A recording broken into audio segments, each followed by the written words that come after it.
તો માવઠાથી ન માત્ર જૂનાગઢ પરંતુ ગીર સોમનાથમાં પણ નુકસાન થયું છે। મુખ્યમંત્રી ગીર સોમનાથ જિલ્લાના કોડીનારના કડવાસણ ગામે પહોંચ્યા, ખેડૂતો સાથે સંવાદ કર્યો, પરિસ્થિતિનો તાગ મેળવ્યો। સીએમ સાથે કેબિનેટ મંત્રી અર્જુન મોઢવાડિયા, પ્રદ્યુમન બાજા પણ જોડાયા અને નુકસાન અંગેની વિગતો મેળવી હતી। પોતાની જે મુશ્કેલીઓ છે તે વ્યક્ત કરી। તાત્કાલિક સહાય પેકેજ ઉપલબ્ધ કરાવવાની માંગ ખેડૂતોએ કરી। મુખ્યમંત્રીએ કહ્યું, જે પાલિન્દ્રામાં કહ્યું હતું એ વાત અહીં પણ કહી કે સરકાર સાથે છે અને સરકાર ખેડૂતોને મહત્તમ સહાય આપવા માટે કટિબદ્ધ છે।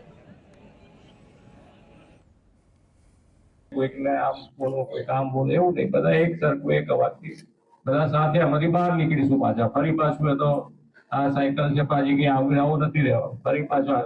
અને વધારે જો કોઈ જાણતું હોય કે ખેડૂત જાણતું હોય કે ભાઈ આ ફરી પાછું આપણે કંઈક ઉગાડીશું, ફરી પાછું લીલા લહેર થાય એવું આપણે ભગવાનને પ્રાર્થના કરતા હોઈએ। તો આવું સારું થશે બધાનું આપણું। અને સરકાર તરીકે ફરીથી હું કહું છું કે સરકાર તમારી સાથે, તમારી જે પરિસ્થિતિ સર્જાઈ છે એમાં તમારી સાથે ઉભા રહી અને સારો નિર્ણય કરે।